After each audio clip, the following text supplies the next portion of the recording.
Good morning, folks. Welcome to another ECAUS Lineman Safety National webinar. It's great to have you all aboard. We've got some pretty nice weather here in South Carolina. As far as cold weather goes, it's in the 40s. We got a storm front moving in today, this morning actually, and we're hoping that we'll be wrapped up prior to the rain hitting us here. And we've got Mr. Gilbert Laureano. He's with Fairway Electric Incorporated out of the New Hampshire area. He's the corporate safety director for Fairway, and he's visiting us today. He's going to be speaking about a legacy of unsafe acts and how to break the cycle. And he's gracious to spend some time with us today.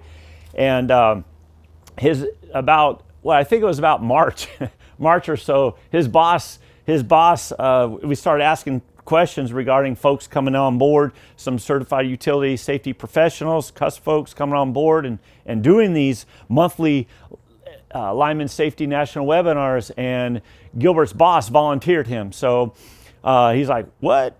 So he's here today. So this has been a long going thing as far as preparing for this, and this is going to be a lot of fun. A guy from New Hampshire, he said that this is like his summer weather. So you know, I think he's joking around. I think it's a lot nicer than that in the summer. But anyways, just real quick, ECAUS, Electric Culture of Safety. We've got Eric Harris. He's in the audience here today.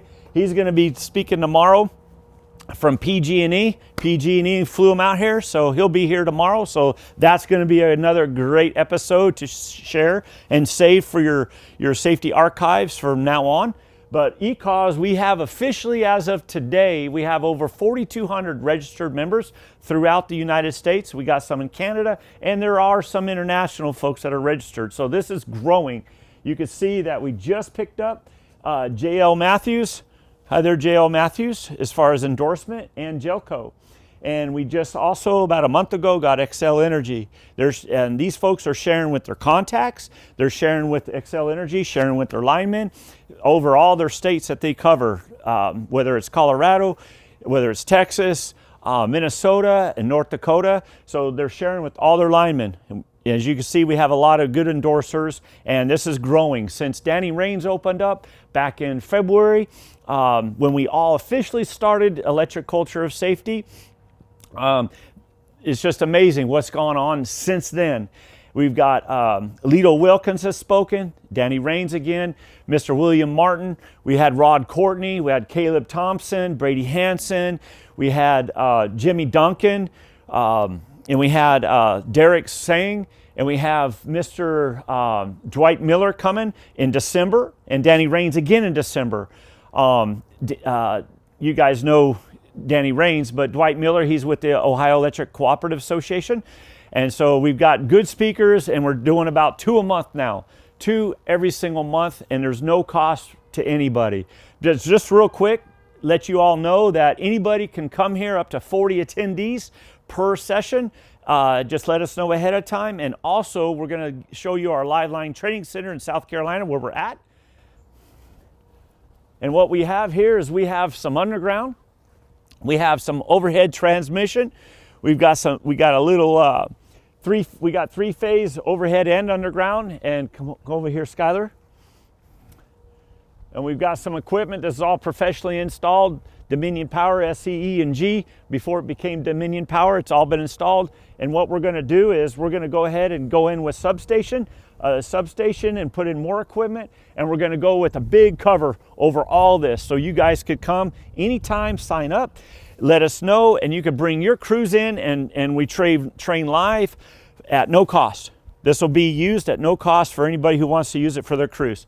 And with that, we're going to introduce Mr. Gilbert. Thank you very much. Good morning. Thank you so much for that introduction.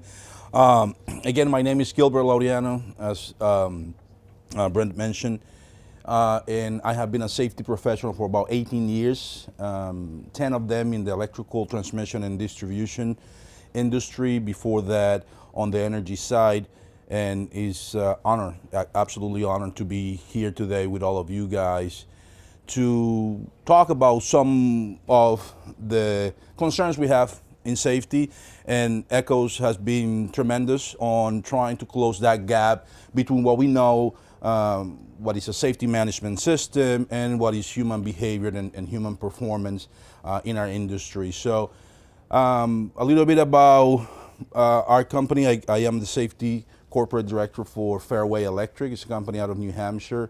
We have been in business for about 5 years now, and really honored to be part of the corporation. I think, as an organization, being here today, being volunteered by my company to be here today, speak to the value of the organization and safety. So really honored, and I hope that we all learned something today when it comes to not only the history behind safety and the legacy we leave behind, the legacy we have learned, and how to break the cycle when it comes to safety, not only in our industry but also in everyday life, really. So a little bit about Fairway Electric. Again, it was established in 2018. Our CEO is Shane Carrigan. We started with 2 bucket trucks doing storm work and doing some maintenance. To this day, we have about 120 employees in different markets, and again, extremely proud to be with Fairway. We are a disabled veteran-owned company, and proud to be as well. The objective today, we're going to be talking about a little bit of the history of safety, how safety became to be, and how long ago we as humans have think of risk in the sense of the importance of risk and how to prevent risk. Our legacy, both on the industry, the human condition, and also our personal legacy, what we want to leave behind when it comes to those who come forward. So we're going to talk about risk, understanding risk, and interesting topic is the shift of safety leadership, and safety at all times, meaning one of the statistics we're going to show is how many people get injured and die at home versus how many people do so at work, and the gap is massive. And for us to break the cycle, we really have to look at the root cause and find ways to solve the issue in our day-to-day life, so we can actually keep people safe, and doing it for the right reasons, to be honest. We are predisposed to take risk. That is absolutely, it is important to take risk. Why is so important for us as people, as humans, to take risk? It's the only way we're going to create the technology we have today. All right, is risk-taking leads to tremendous success, as we see to this day. Unfortunately, it comes with tremendous sacrifice too, because and we should not compromise when it comes to risk-taking. And as we're going to see in a few slides from now, we should not pay technology and what we have today with human life. It's just, we should not compromise. So what make a person safer than other? In reality, is some studies been made, they have not been finalized, but there's a lot of emphasis on the science behind what makes some of us safer than others. In reality, we know now that there's no one factor that makes an individual more risky than another one. The generic variant is at 2% based on some studies that came out last year. That is not enough to justify why some of us are unsafe and others aren't. Most of it is related to environmental and conditioning. What we learn, all right, as young folks, and what we leave, again, behind as a legacy. What we learn from our parents, what we learn from our environment, that's what determines who we are as people and how safe we're going to be and how much we're going to care for others and really make sure that they are safe as well. Okay, so it's really personal, and everyone is different.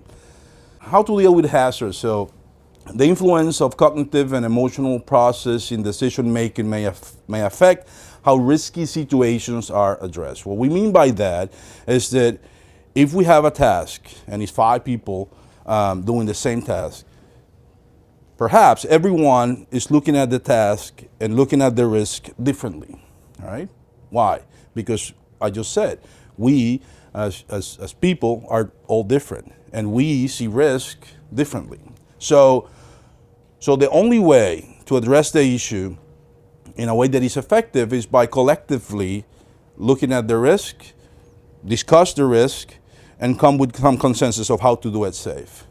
One individual is not going to solve that problem alone. Okay? So risk versus reward. So why we take risks? Because we know that it's a reward associated with that risk. All right?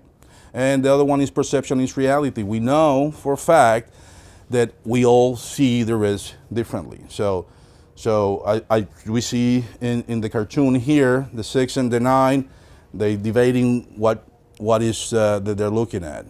And in that case, it's perception. You know, it's depending how you're looking at things. And again, what we want to make sure is that we collaborate. We make sure that we get input from those who are working with us and from those friends and family. How many times have we been in a situation where we tell someone, hey, listen, maybe your behavior is risky, maybe you're driving too fast, maybe, I don't know, maybe you are not organized enough, and that can cause some hazardous situation.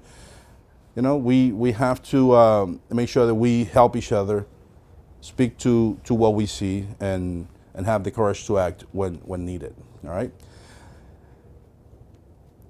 In the history of safety, safety management can be tracked back to the millennial BC, and an interesting fun fact, if I could say, King Hammurabi set laws to execute masons who constructed houses that failed and killed their occupants. So that's interesting to know that way before our times was people thinking about safety and how to implement rules and regulations to prevent people from dying, and I find that really interesting. So again, as part of our human condition, safety has always been part of it, and that's how we have survived so many tragic events through history, you know, by thinking safety.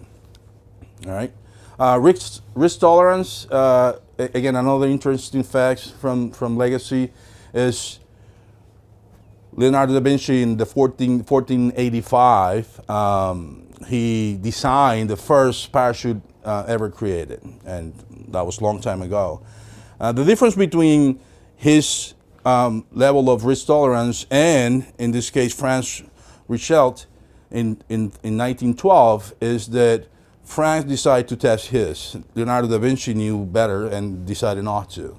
Obviously, you can imagine the outcome of that level of risk tolerance. So when we look at job sites, when we look at our life, and we have an idea, or we have a way that we think is going to work, again, collaboration is important. In this case, for Franz, he decided not to listen to people when they said, do not jump from the Eiffel Tower because you're going to get killed.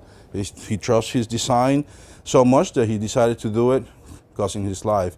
And we see that in many other type of engineering projects, and famous in this case, I see the 1904, the Panama Canal. Over 25,000 people lost their life creating that. Again, do we need the Panama Canal? Absolutely. I think it's one of the greatest inventions and creations in human history, and have moved civilization and humanity to the right direction when it comes to all the shipments that go through it, so we can have the goods that we need to live our life. But we should not trade 25,000 lives for what we have today in our society. It's just not acceptable. All right. The Hoover Dam, another great invention. You know, about 100 people died constructing that.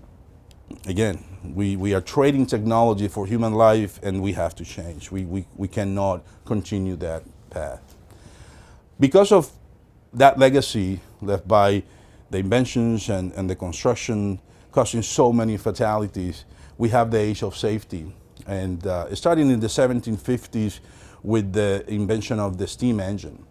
So what happened there was we have created this tremendous technology that allows an engine to move by, putting coal, steam, and whatnot. And it was great, but the construction and using the technology was causing too many human life. It was too many fatalities, too many accidents. So that's the first time in history, in the 1750s, that we see people stepping up and putting rules and regulations and legislation to make sure that the process that was being followed was safe. All right, safety professionals start to working, engineers start to paying attention to the risk factor and avoiding that, because not only the workers were dying, but also as the trains were built and utilized, the public was being affected too. So then in 1877, we have Massachusetts passed the first national first factory inspection law. For the first time in the United States, a factory will have safety inspections on every year and to be certified to make sure that they were up to the law and have their employees being safe. And the reason for that is that back in the day, when you go to work in a factory, they will lock the doors so people couldn't get out, and they have to be in the line working the whole time. But that's a problem when we have a fire, am I right? Because people cannot escape, and when you have 100 people dying at a time because they couldn't escape a burning building, you have to make sure that doesn't happen. So that is the first law that we see nationwide to help solve that issue. Then in the 1930s, we have what we safety professional knows as the father of safety, which is Herbert Williams. He wrote the first safety book. And to this day, we safety professionals use his teachings to improve the safety performance of the organization. And it's pretty incredible that it took that long, 1930s, to come with some ideas and some process. In reality, when it comes to what we call the pyramid of safety, and when it comes to root cause analysis and safety investigation and data collection, all came from that book. So I highly recommend, as safety professionals or managers, to take a look at that. And then in the 1971, Nixon signed OSHA Act as a law, and we have seen tremendous improvement for that. So when it comes to the legacy of safety, that's what we see from history to this day, and I think we are moving in the right direction. ECO is a great example of this. ECOS, I'm sorry. So when we talk about the legacy of safety, now we have to ask ourselves, what is my legacy? What is me personally? As a leader, people will follow a good leader. So that's part of your legacy, Example ushered early. So if you want to set the proper legacy for safety, you have to make sure that you do it right away. Don't wait until it's late or something happen. And then talk to talk, walk to walk. Make sure that you lead by example, all right? Me personally, my legacy, I want my kids and my family and my friends to know that I was a good provider, that I contribute to society, that I was a responsible parent, and I was respected by my peers, and I was a respected leader.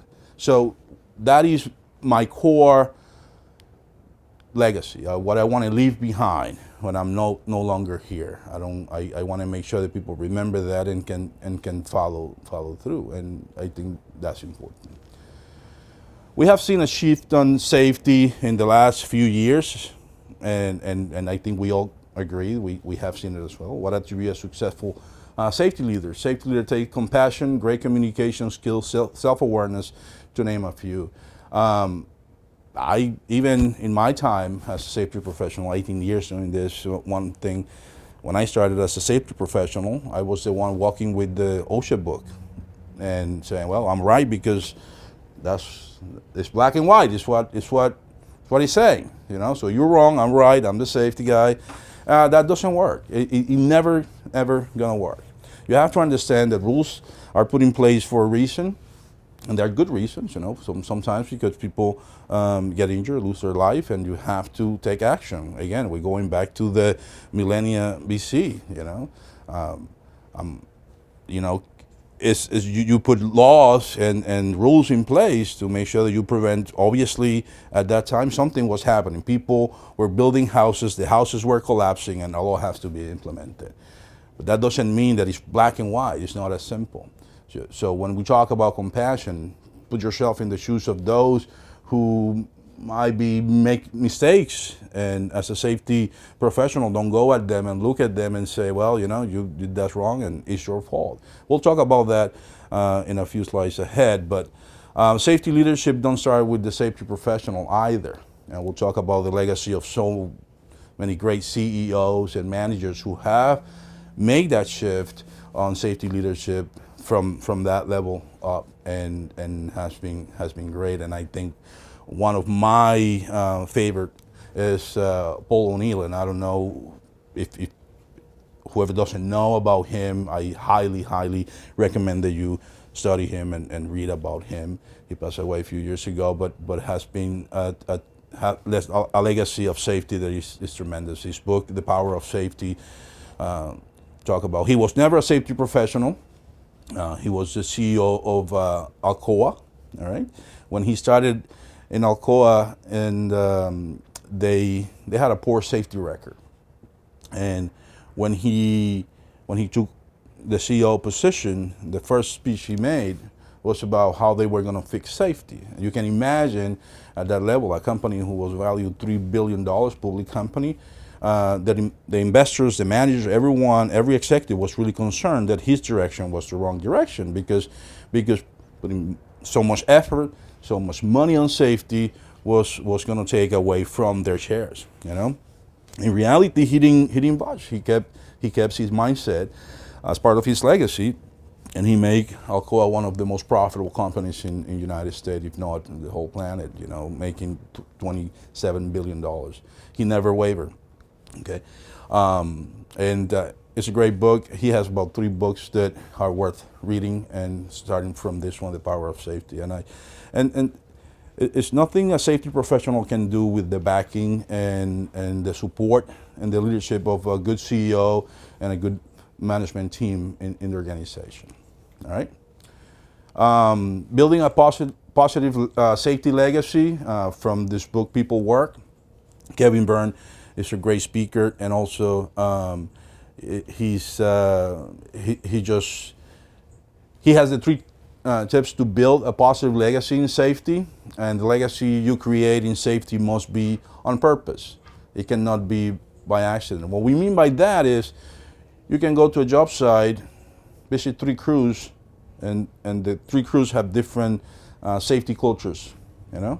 So you might have no incidents in one of them, and you might get lucky because you have good guys. But that doesn't mean that organization has a system, a safety management system, or a core value that is preventing those incidents. So the safety that you create must be on purpose, have to be designed by the organization, all right, by your core values, all right. So rule number 1 for safety, for a positive safety legacy is care. No one knows how much, no one cares how much you know until they know how much you cared, and that is true. So caring for your folks, doing it from heart, being honest about it. Have no negotiables. We have at Fairway, we have 8 core values, and they are non-negotiable. If you're part of the organization, you have to follow those core values, and we will coach you, train you, make sure that your mindset change to align with those core values. All right. And the third one is build other leaders. All right. For your organization to succeed on safety and leave that safety legacy that Paul O'Neill left on Alcoa and other companies he worked for eventually, you need to build other safety leaders that can follow through and leave and keep that legacy running. So I highly recommend the book, People Work. We talk about a little bit of everything, the legacy, risk tolerance, but now let's define what is risk, Risk is the effect of uncertainty on objectives, all right? So you have something to do, you are not sure how you're gonna achieve that objective, you're taking a risk, all right? We use this example many times, if you have to be in a meeting at 8 o'clock in the morning, you leave 45 minutes from the office before heading to the meeting. So how much time are you gonna give yourself? 40 minutes? No, 45 minutes? Maybe not. You're risking being late. So make sure that you give enough time for whatever uncertainties happen on the way to that meeting. And that happened the same at the job site, the same at everything we do in life. And we have to learn how to transfer that knowledge and that assessment mindset to your personal life. We might not be talking about a meeting, but we might be talking about an event with your family. And it's an important event, let's say a wedding with your family. Now the kids jump on your cart and you're kind of running late, so you said, I don't want to be the guy who's late at the wedding. So now you're not only taking risk by driving faster and not paying attention or just taking more risks, but you're putting the life of those you love and your family at risk as well. So that's part of pre-planning, and it's easier said than done, but we have to create the proper mindset so we do the right thing at all time. All right, human error can be viewed in two ways. The person approach is what we know as the human performance, and the safety approach is what we know as a safety management system. All right, one cannot go with the other, or two legs. One cannot go with the other. You can have the best safety management system in your organization, but at the same time, if you don't have a process of addressing human performance, then your safety management system won't be valued. If you don't have a way to communicate it properly, your safety management system won't have value. Okay. All right. What is risk tolerance? We talk about Leonardo da Vinci and Mr. Franz and the parachute situation. That's a good example. But risk tolerance is the willingness of worker out of the workplace, workers or a group to take safety risk. And it's many reasons. I said in the beginning, we as individuals all of us have different risk tolerance, and we shift them based on the specific situation in front of us. Okay? So again, risk tolerance is the willingness of a worker or a group to take safety risk. We do it every day. We take them all the time. The only way we can reduce and eliminate risk is by doing it collectively, working together. And a good example I try to use often is again, if you see your neighbor just, I don't know, fixing the roof, using the ladder to go to his roof, just speak up, go to him and say, hey, you need help? Is anything I can do to help you? This is not just about work. We sometimes take risk and evaluate the risk tolerance on our situation based on our needs. If his roof is leaking, he have no choice but to go and fix it.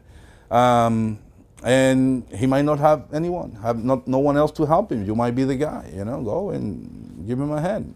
He might get mad at you for, butting in, but then you said, okay, at least I did my part. I think that you're taking tremendous risk, and I'm willing to help. I'll be at my house if you need me. All right. So what is a risk assessment? Pre-job safety planning is the process that should be performed through all stages of a project. And we need to keep that in mind. It's easy to blame our folks when they make a mistake, and point fingers. One of the things we do often as safety professional, we fall into this trap of looking at the job briefing in our industry specifically as a way of saying, well, it's your fault. You didn't do what you were supposed to do. It's not in writing. All right? But what about the bidding process? When we bid the job, did we bid the job properly enough to make sure that we accommodate resources and the proper equipment? Or we bid the job to win the job, knowing that we're going to put our guys in a position to take shortcuts and do and take risks. All right. So we always, when we assessing risk, we have to look at ourselves first and see how we can prevent those challenges for our folks. Fun fact: when it comes to pre-planning, we can put HASP and safety assessments. We can do job briefings. We can do toolbox topics. And pre-plan everything perfectly. One thing we need to know is flight to fight response is a real deal. All right. So when everything goes down and everything is a mess, at that point pre-planning goes out the window. So what I call this fun fact is I learned not too long ago, maybe last year, that we lost 60 to 80% of our IQ during a fight to flight response. That's incredible, because everything needs to be concentrating on either fight or flight. So your IQ goes out the window, and if you understand IQ, 65% of your IQ going out the window, you are done. There's no time to pre-plan. Your brain won't be able to pre-plan at that point. You're done. So make sure that we put a plan in place, you work the plan. All right? So we are safer at work is another interesting thing. Why is that? Why accident related to, or fatality related to accident, similar to what we suffered at work, happen 11 times more when we are at home? It's interesting for me. I've been on this for years now, and we don't have a one-fit-all solution, but that's a tremendous number. If you look at 72,000 off the job dead compared to 4,900 on the job, that is a big difference. All right, and I'm not talking. It's about 180,000 when you combine it with motor vehicle accidents. When you combine it with the opioid epidemic, the nation is suffering in some ways, but 72,000 on fatalities related to people falling from the roof, people falling from the stairs, tripping hazard, electrocution, fires, things of that nature. Things that we track at work are happening 11 times more at home. And I can guarantee you that 90% of us don't have a checklist at home the same way we have a checklist at work. All right? And I can guarantee you when we leave work, we don't transfer most of that knowledge to our house. Our house is our castle. I don't want any rules. I don't want anyone to tell me what to do. So it's personal. It's you who have to bring those teachings back to your family and your loved ones and say, hey, this is what we do at work. Why are we not doing it here? I have never seen any work, including my house, where we're doing some work where in regular operations at work, it requires a hard hat. Well, we all have a hard hat. We have it from work. It's yours to use. Why we're not using the same level of protection at home? We just don't. So that's something that we need to make that shift to break the cycle. We need to start thinking more about what we do at home and compared to how we do it at work. All right. The companies put a lot of resources for folks to be safe, and it's a reason for it. But going back to this, so 9.4 million people suffer disabling injuries at home compared to 3.7 million at work. And if you look at that 9.4 million people, you can imagine that is not the real number, because most people who have an accident at home, they won't claim it. I mean, it's their house. They're not going to go to their own insurance. Well, at work, they're going to be more than happy to claim it, and go through the process. Now, when we talk about monetary value, I mean, $240.3 billion dollars in insurance and costs to United States compared to $164 billion at work. Again, for us to break the cycle, we have to start at home. We truly do. for us to leave a legacy, we need to start at home as well. So out of a fatal accident compared, on every aspect, you have 1 to 101 falls is almost similar to that. Then gun, pedestrian, and that is all on the outside of work situation. And those statistics come from the National Safety Council, and I include the link for you guys to look at it. All right. So, as I mentioned, we concentrate more on the safety risks and hazards at work because we have industry standards, we have regulations, we have rules, and it's a condition of employment. If you work unsafe at home, your wife won't kick you out, but if you do it at work, you might lose your job. So the consequences are different. And why are we as an organization push for you to be safe?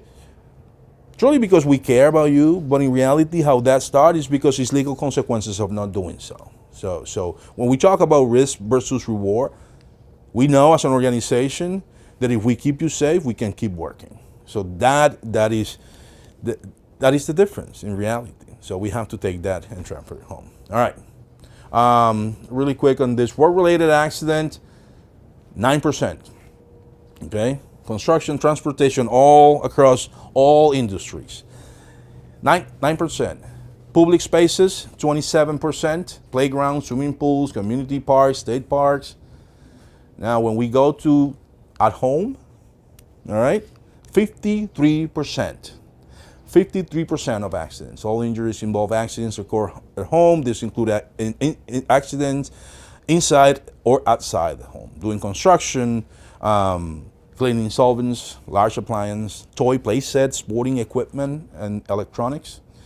53%. If that is not a shocking number for you, I don't know. All right. So, Einstein said that the measure of intelligence is the ability to change. So what we mean by that, and I learned this long time ago. As a young professional, I was set on my ways, and I have my belief, my mindset in every sense, and it was my way or the highway. And it took me a long time to understand that I have the right to change my opinion, to change my way of thinking, to look at things differently. All right. And that is part of what we need to do to break the cycle. And I know that some of you guys listening understand what I'm saying and may be still stuck on your ways. Well, I tell my safety guys all the time that it's two rules. First of all, our guys in the field, they don't work for us, we work for them. We are the resource, And the other thing is that being right is not that important. It's different ways. We talk about risk tolerance, and we know that we all different and we all have different risk tolerance. So for you to say, hey, this is the rule, Fairway said this is what you have to do and how you have to do it, and you're not doing it, so I'm right. It doesn't work that way. No one really cares, Let's ask for the why that individual is doing things the way he's doing it and try to find a solution collectively, all right? So, all right. When we talk about safety management system, everyone here who's listening to this topic probably understand. And if your organization doesn't have a sound safety management system, then let's start from there. What I'm going to discuss after won't have as much value until we fix this. All right, safety policy, safety risk assessment, safety assurance, and safety promotion, communication, training, and why not? And in safety, we call this the 4 pillars of safety management system, and they all come place in their own right. So we need to start from there. That's how you build your base, your foundation of safety.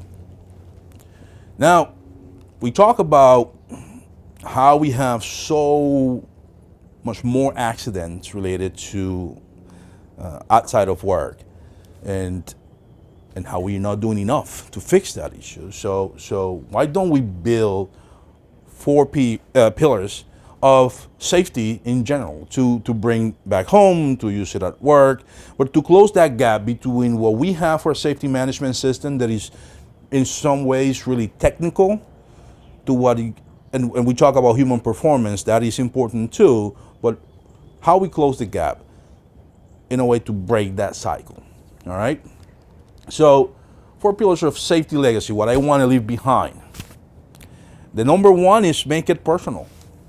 For me, and believe me, I have evaluated this many times. Safety has to be personal. It cannot be black and white document policies and procedures. These have to be personal. People need to know that you care, not because you want to avoid an accident or an auto recordable, but because you really care for them and their family to be home. And as safety professional, we have investigated tragic events before, and if it doesn't go, a day doesn't go by where I don't think about those folks who lost their life or get injured catastrophically, and their families. And I tell you that when we talk about legacy, I was thinking about the legacy of maybe folks behind me, family members, and I talked to friends about it. And you know, my grandfather back in the 60s had a great job. He was working for a construction company as a manager. You know, he made it from the ground up. His wife had died of tuberculosis back in the late 50s, actually 60s, and left 9 kids without a mom, and that was really sad. So he has to step up and say, listen, you know, I'm gonna be a good provider for my kids. I'm gonna do everything I need to know. And he made it to manager. He was really proud of his crew, and his folks worked for a really prestigious companies that I won't mention the name. It was a great company. He was supervising a job at the 6th floor. They were pouring some concrete, and long story short, he made a bad step. They were pouring concrete. He moved out of the way and 1 step back, down to the elevator shaft. 6th floor down, head first. So now what happened with him? What is his legacy? You know, I enjoy every minute I spend with him, but it's a big difference when you lost your wife and you have 9 kids to take care of, and now your legacy is being on bed for the rest of your life. He never walked again. He was paraplegic for the rest of his life. And you know, I'm blessed to have a relationship with him before he passed away in 2010. But can you imagine being in that situation? And then you go back, look at how many incidents in the organization, in our industry, have occurred where we have left kids behind and family members waiting for you to come back, you know? And the consequences of that is the legacy. And I'm not complaining about, I'm not blaming anyone, but the consequences are serious, you know? The consequences are real. So make it personal, and that's why I'm saying the story, because it is personal. It's personal for us, it's personal for those who are waiting for you. Be an influence. Be an influence not only at work, but be an influence in your community, be an influence with friends and loved ones and co-workers. The third one is courage. Have the courage to act. If you see something, say something. I mentioned the example of a neighbor who's doing a job at his house, you know, and we don't want to get involved. We are private people. I don't want anyone to come to my house and tell me what to do. But if I'm doing something and my neighbors show up and say, hey, you need help with that? I said, well, why not, you know? I mean, hold the ladder at least, you know? Yeah, absolutely. Prevent something from happening. The last one is empathy, and that goes, I think it's part of the heart of our core value. It's the last of our 8 pillars of our core values at Fairway Electric, but I think it's the most important, okay? People make mistakes, we are fallible.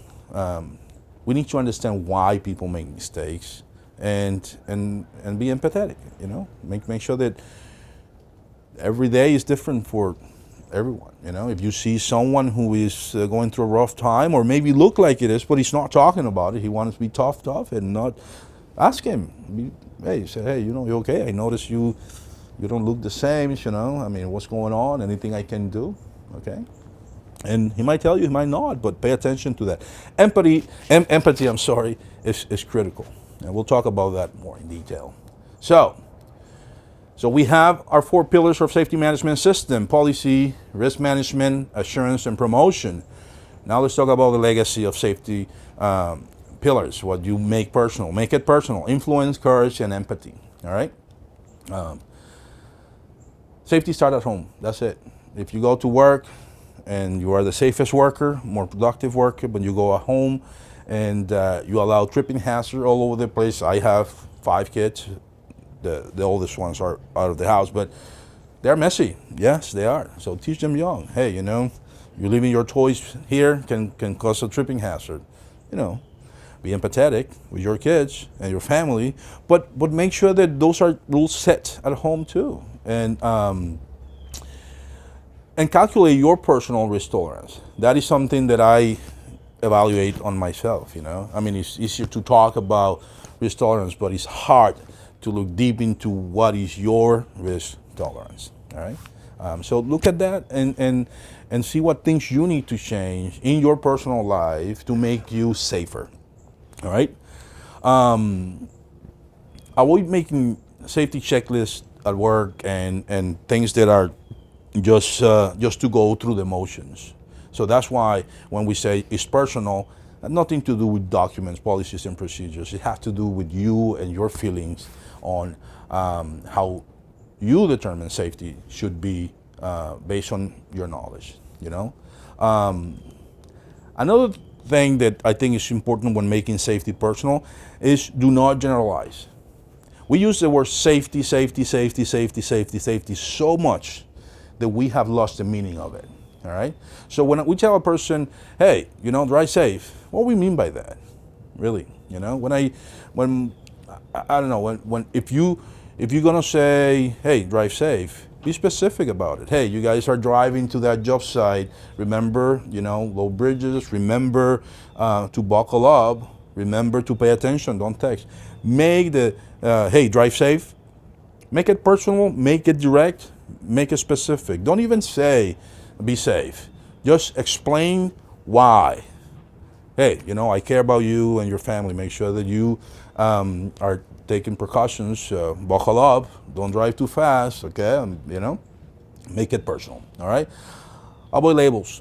That's again another problem we make, and safety professionals and managers are guilty of that. All right. When we investigate an incident, and we put labels on each individual who was a contributor of the incident because we're blaming them. We said, well, it's your fault. All right. Don't label your employees as silly, stupid, or idiots. Those are things that I cringe when I hear them. We need to look at the labels and understand that they have consequences. People will find out that you are labeling them that way, and it's just not going to solve any issues. And always explain the why. All right, always explain the why. When you, again, like I said, don't generalize on safety. When you explain, instead of saying safety, explain the why you want them to be safe, that you care, that their family is waiting for them. All right. Influence others. This one is really important to me, and I appreciate the time that ECOS is taking, out of their operation to provide this type of training and the opportunity to people like us and other safety managers to talk about safety, and that's a lot to do. And I think that's a great example of influencing others. It's different perspective, different safety points of view. So we need to drive the right mindset and do the right thing for the right reasons. Another one is embrace mentoring. All right, it's 3 types of mentoring. It's the traditional mentoring that we know, that you say, I have some co-workers that I'm trying to mentor so they can get to the next level on their job site. I personally have mentored many safety professionals on how to become better safety professionals, certification, education, academics, books, why not? And when you do it the right way, you have a feel of satisfaction that is tremendous. Then it's the distance mentoring, and I go back to I know many safety professionals in different organizations that will call me and say, hey, I need help with this situation. This is a new policy we're implementing because of an incident that happened. How would you go around? And we spend hours. This is not the company I work for. The company is paying me, but I don't care. It's for the good and the safety of an individual. I don't care where it is or what industry he's working. I'll be there. If it's my mentoree, I'm gonna be there. It can be 10 years from now. I'm gonna be there. All right. And then the group mentoring, and this one, when it comes to make it personal and closing the gap and breaking the cycle, we see group mentoring all over the place. Again, going back to ECOS, getting together, discussing and sharing information, but also in your community. One of the things I noticed recently is when I drop the kids to school, the teachers serve like flaggers to drive the cars because there's a lot of people going in and out, and they do a phenomenal job moving traffic around the school for the drop-off. But it's two things that I noticed on my observation, and it's one, they have a big sign they give you to put on the windshield.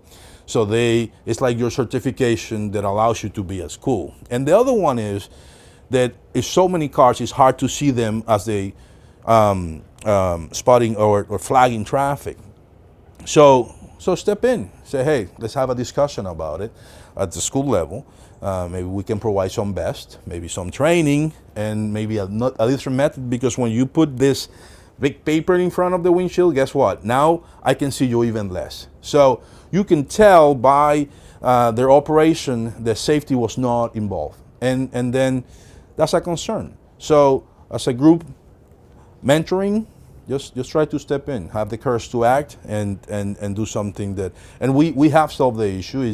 My wife was not too happy about me mentioning because she didn't want to get involved. I said, listen, if you do it the right way and provide it with a good faith attitude, they will be welcoming to the idea. And it's for their safety. You are not calling them out. They're not doing anything wrong. They want you to be there fast. So you have to start with that. Say, hey, what you guys doing is absolutely amazing. But I'm concerned about your safety, so what about we do this differently, all right? The last one on influence is bring safety rules from work to the house. It's a lot of things we do around work that transfer perfectly at home. So it's up to you to find what they are and bring them back to home. And the last one is, we do know a lot of people who have small companies, construction companies, landscaping companies, roofing companies. All right, and they don't have the resources to hire a safety professional to go and do training for them. All right, so step in and say, hey, you guys need some help on any topic, safety. I have no problem going and talking to your guys for an hour or so, pro bono. No compensation needed. I just want you guys to be safety as part of the community. Influence that behavior. So I'll be there, and I tell you, you guys need this and that. I'll help you with your safety management system. I tell you how to do it. You do it yourself. And then once you start making money, hire someone because you're going to need it, But not every company, a small company starting up, have the resources to have the same level of safety management system that we have in our industry. So step in, all right? So every single day we have a choice. We can get a tiny bit better or a tiny bit worse. It's the rule of 1%. So let's make sure that when it comes to influence and breaking the cycle, every day we do a 1% better, at least, okay? This one is really tough, and have the courage to act. I've been on this for many years. I learned it maybe 7 years ago, and I took it to heart because as safety professionals, we're still humans. As managers, we're still people. And it's so many times we see something and we don't say something. And then when something goes wrong, we suffer the consequences of it. I tell you a quick story. My brother, when he was 9 years old, he was playing with some we call it bazooka back in Puerto Rico. You put a few cans together, and then you put some benzene inside. The gases will accumulate and light a fire on the end, and that creates an explosion. 9 years old, playing with that. My mom find out, give him beating. I mean, that's it, nothing else. I come home from school, and he is really mad, and my mom is just pissed off. And I said, "What happened, Mom?" She said, "Oh, he's just playing what he was doing, and how she beat the heck out of him for it." And I said, "Mom, but you have to take it easy. He's a kid. He's just playing around. All right." I'm the oldest of 5. So at that point, my job was to have the courage to say, "Hey, sit down with me. Let's talk about this. What you did." Obviously, I was a young man too, so I mean, I'm not blaming myself for what happened, but I didn't. I just protect my brother for getting spanked and avoid the conversation that I should have, because I was young. I want to go to my thing. I'm not dealing with that. The day after, my brother did the same thing, but he made it bigger, because that's who he is. He's just not going to get a beating and just stop. He's just going to go for it. Now he went to the woods with his friends and my youngest brother, who was 7 at the time. And now, because he used bigger cans, it takes more benzene, and then it takes longer to evaporate. And they're all in the woods, away from all the parents, and he tried it, lit it up, and it doesn't go up. So he's like, man, I have to put more, do something about it. So he decided to put it in front of his face to look inside and see how much liquid it was there. Well, the reason why it hasn't go up is because, yes, it was taking longer, but the combustion took longer to go out. And it went out on his face, and he had some benzene and liquid in his shirt. So long story short, he burned 75% of his body, at 9 years old. So he's this kid running around like a ball of fire with my youngest brother running after him. All of his friends ran home because they were so afraid of what they're seeing. They've seen their friend, a ball of fire, just running through the woods. My youngest brother, 7-year-old, was smart enough to just run after him, throw him in the ground at that age, and just put him off, burning his hands as well. But I think, if I would have the courage to step up and say something and do something, do the right thing, provide the level of empathy I needed to provide for him to understand that he didn't got a beating because my mom didn't care for him, but he got a beating because my mom did care for him, maybe that never happened. So that's going to stay with me for the rest of my life. And that makes me a better safety professional and encourages me to do better every day. But that is part of the legacy. It's not the legacy he left. It's not my mom's fault. It's not my fault either. It's not his fault. It's something that happened that could be prevented if I would act, in my opinion. That is my cross to carry, and I'll take it with honor. So yeah, courage to us is the fear plus the action. So if you need to have courage, that means you have fear. So if some safety professionals, and I say that because I do know people who use the profession of authority, that be safety officer, managers, even some police officers, I mean, for the wrong reason. 95% of all police officers are great, and they want to provide for the community. 90% of safety professionals are the same way, but it's some that they have no fear. They just want confrontation, all right? So, but most of us, they don't want to confront situations. So we have to have the courage to take it to heart. So a challenge really quick: identify one small thing that you are reluctant to do, and do it tomorrow. Just one small thing at a time, and get that courage. Obviously, it's not easy, but we can do it. All right, empathy is the last pillar of our legacy to safety. All right, the ability to connect with people and understand what drives their negative emotion. So put yourself in their shoes. You know, when you analyzing, assessing a job site, you know, try to put your head together and say, hey, what were you thinking, and how can I put yourself in their shoes? Why are people do what they do at the specific level? All right. Before you start working with others to improve safety, it's extremely useful for you to reflect on yourself, and I mentioned that before. All right. So, and I add the link. This is from a great piece from Robin Wong, and it's not a book. It's just a piece online. I added the link for you guys to read. It's a great piece. But yeah, empathy is really important. Any questions? Good. All right. I add some really generic 10 home safety tips. I think those are important. I guess safety start at home. Pay attention to that. Influence people all around you, not at work, but everywhere. Be part of the community. Be part of the change effort. All right. Key takes away. Enjoy your journey as you build your legacy. Be realistic on the expectations.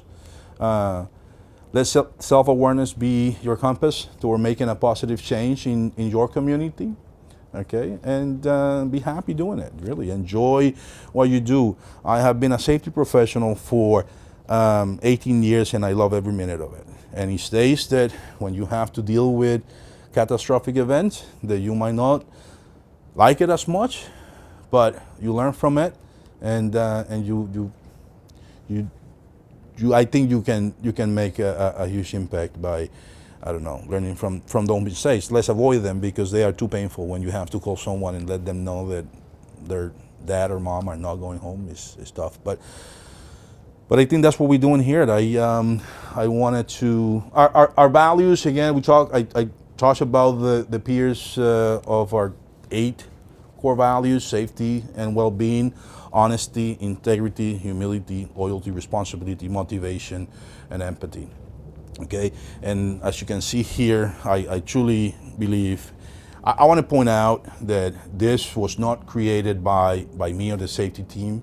These 8 core values were created by our CEO. He truly believed this is, and they were created and provided to me as what you think about this. I couldn't change anything. I mean, we rewrite a few of the message, but when it comes to the core of the document, I was so impressed and proud, and we live by it every day. And sometimes we have to bring it back and say, hey, you know, I'm forgetting something, because we are humans, we are fallible, we make mistakes, so we have to remind ourselves of the mistakes we make.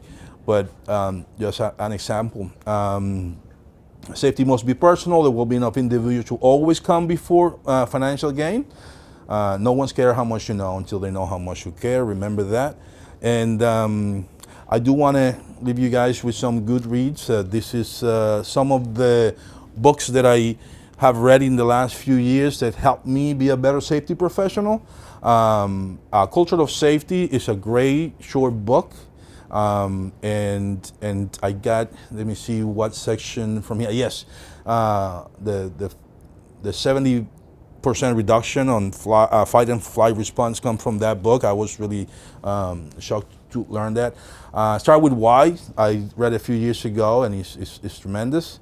One that is really hard to read, but it's really fun, is I Know What I Do, Why I Don't Do It.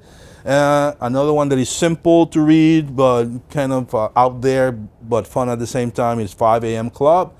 And the one I'm reading now is The Functional Practices. It's a great book on human behavior and why we make the mistakes that we make. I haven't finished it, but I can't wait to finish it and do a quick review of it.